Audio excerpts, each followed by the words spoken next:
চিকিৎসাধীন অবস্থায় উত্তর জেলা হাসপাতাল থেকে এক বিচারাধীন বন্দী পালিয়ে যাওয়ার ঘটনায় চাঞ্চল্য দেখা দিয়েছে ধর্মনগর জুড়ে। ঘটনা শনিবার গভীর রাত আনুমানিক 3:15 নাগাদ। পলাতক বন্দীর নাম দিলীপ নাথ, বয়স 38, বাড়ি পানিসাগর মহকুমার অন্তর্গত জলাবাসা মাধবপুর এলাকায়। জানা গেছে, খুনের অভিযোগে 2021 সালে পানিসাগর থানার 17 নম্বর মামলায় এই অভিযুক্ত ধর্মনগর সাব জেলে বন্দী ছিল। সেই সময় দীর্ঘদিন জেলে বন্দী থাকার পর জেল থেকে ছাড়িয়ে নিয়ে যাওয়ার লোক না থাকায় আদালত তাকে নিজস্ব জামিনে মুক্তি দেন।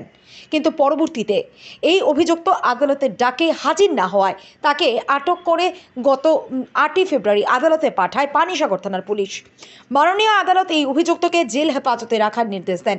এই ঘটনার বিষয়ে বলতে গিয়ে ধর্মনগর সাব জেলের জেলার ধনঞ্জয় ভট্টাচার্য থেকে জানা গেছে, 8 ফেব্রুয়ারি অভিযুক্ত আসামিকে জেলে আনার পর থেকে সে খাওয়া দাওয়া বন্ধ করে দেয়। 10 তারিখ পর্যন্ত খাওয়া দাওয়া না করায় ওই আসামিকে রাত 7টা নাগাদ উত্তর জেলা হাসপাতালে নিয়ে যাওয়া হয়। আসামির অবস্থা দেখে তাকে সেখানে ভর্তি করা হয়, কিন্তু রাত আনুমানিক 3:15 থেকে হাসপাতাল থেকে তাকে পাওয়া যাচ্ছে না। হাসপাতালে এই আসামির পাহারায় ছিল জেলের এক পুলিশ কর্মী রমেন দেববর্মা সহ রিজার্ভ পুলিশের এক কনস্টেবল দেবানন্দ সিনহা। এই ঘটনার সামনে আসার পর জেলা পুলিশ সুপার সহ মহকুমা পুলিশ আধিকারিক এবং ধর্মনগর থানা সহ বিভিন্ন থানাকে এ বিষয়ে অবগত করা হয়েছে। এদিকে খবর পাওয়া গেছে, জেলা পুলিশের পক্ষ থেকে কর্তব্যে গাফিলতির জন্য দেবানন্দ সিনহাকে সাময়িক বরখাস্ত করা হয়েছে।